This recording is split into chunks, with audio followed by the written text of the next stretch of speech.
Okay, we are live. Hello, everybody. Happy Thursday, and welcome back to the Growth and Involvement channel. We're here to share some ideas today on the power and importance of developing ourselves.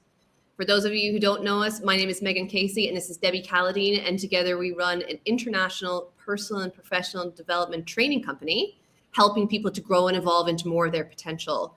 So we're going to be discussing some of the ideas today around why this work is important. And Debbie, kick us off. Like, why is it important to work on yourself, grow yourself, and refine your behaviors? It's called personal development. So what does that mean exactly? It's like we need to develop ourselves. So what do we need to develop? We need to develop our character. We need to develop habits, beliefs, and this is what makes us who we are. So if our outside world isn't where we want it to be, then we have to change. So at the core of personal development is developing at the core ourselves and becoming the best versions of ourselves that we can become. And really, we talk a lot about attitude with our clients, and it's our attitude toward ourselves and that the most important part, right? Because we can't give what we don't got. So when we feel good about ourselves, guess what? That radiates into other people. And we say that if someone's not treating you well, it's a reflection of how they feel about themselves. So it's like, it really comes down to just really improving and becoming the very best version of yourself and being able to serve at the highest levels. If you're a leader out there, if you're in sales, also in your sales skill set. So it is a mindset and a skill set with what we teach our clients, but so many reasons to develop ourselves, Megan. What other reasons are there to develop? Well, Genevieve Berend wrote an amazing book called Your Invisible Power. And she says in there that people, think that the car is going to make them happy, or the house or the job or whatever it is. And she actually says, like, go and pursue and achieve all those things, but realize that true happiness comes from becoming the best version of yourself. Yes. Like, to really refine who you are and to show up as that higher version. Because I know before I got into this material, I wasn't operating at the highest level, because my thinking wasn't wasn't proper thinking. It was improper thinking, anxiety, fear, doubt, worry, all of that stuff. Look at you now, Megan. Look at you now. Megan used to be so shy. And, we often ask this question, are you prepared to do the growth, the goal, your goal requires? And Megan had to change country. She used to be shy. Now she's very expressive, I would say. She's posting. That's how I Well, one of the best things I ever learned, and it was very liberating to learn it was Dr. Joe Dispenza, and he said that you could change your personality. And up to that point, I didn't know a shy person could become expressive. I just thought that, like, shy people are shy, confident people are confident, expressive people are expressive. And really becoming aware, and this is why it's so important to study, because some of the beliefs and awarenesses that you'll uncover will be life-changing, essentially, and they have been for me. So having that courage to become your best self, and then you'll be able to serve at higher and higher levels. And when you develop yourself, everybody around you benefits. We were studying a topic last week on attitude, and so many people improved their attitude and improved the attitudes of the people of those around them. So this work is like liberates you and other people. So it's really to be commended to do the work on yourself and not exit out of this whole like blaming the world and blaming circumstances and come back into like the personal responsibility of like, what can I control? Okay, my thinking, my feeling, and my attitude. That's what I can control.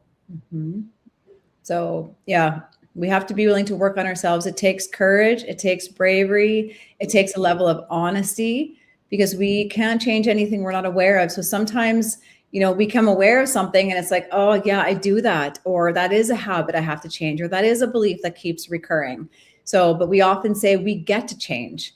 Yeah. Like, I don't know, I got to do this. No, I get to change. We are human beings with infinite potential and we get to change. So that is a powerful kind of suggestion. That's a powerful idea.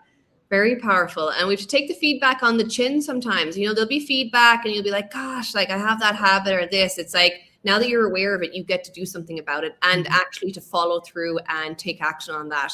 The thing about this work is as you become aware of the things that aren't ideal, then it's the courage and endeavoring to change them. And changing yourself is no joke, but it is absolutely so exciting, because as you change yourself, your results will change, because there's a different version of you within that can produce better results, and you just have to let that person out.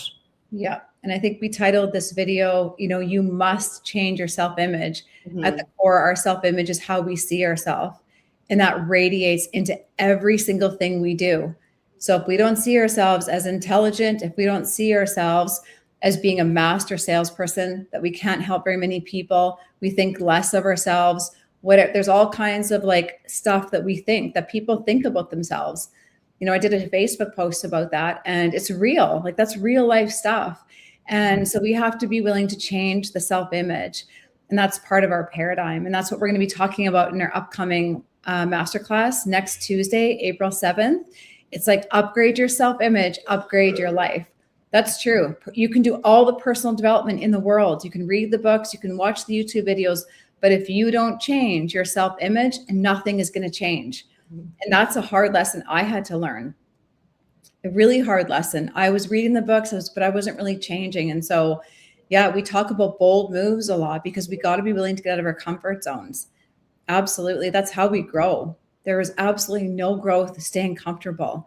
Yeah. So where can you get out of your comfort zone? What do you need to do? How do you need to think about yourself, feel about yourself in order to get to the next level? Because who else is producing your life but you? Who else is producing my life but me? It's true. We are the cause to every effect. So at the core, it is our self-image. Very powerful topic. There's an entire book written on it.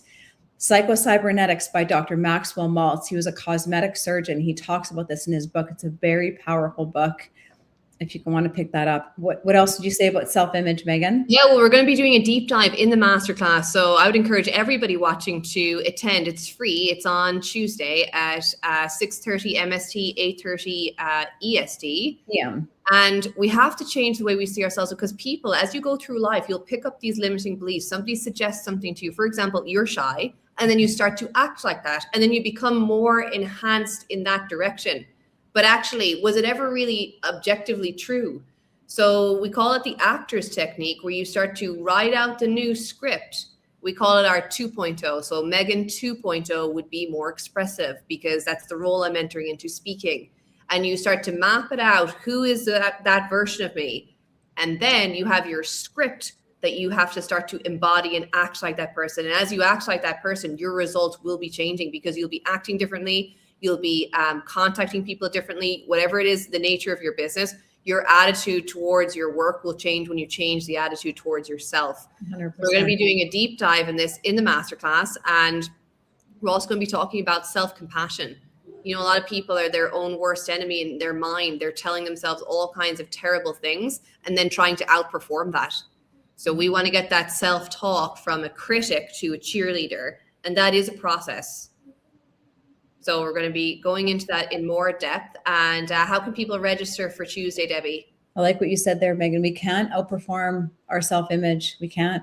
So it's not about hard work. It's about changing who we are at the core of it. And 6:30 p.m. next Tuesday. And we'll drop the link here in the comments. And we're on Facebook, we're on LinkedIn, we're on YouTube. So we'll drop the link on all those platforms. So love to see you there. It's absolutely free, no charge. And I think you'll get a lot of value of it. So from it, love it.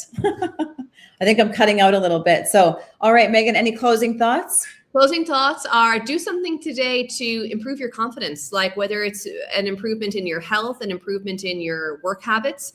Like, we want to behave our way into our new identity, not just thinking about it. You want to start to behave and act like that person even before you feel ready.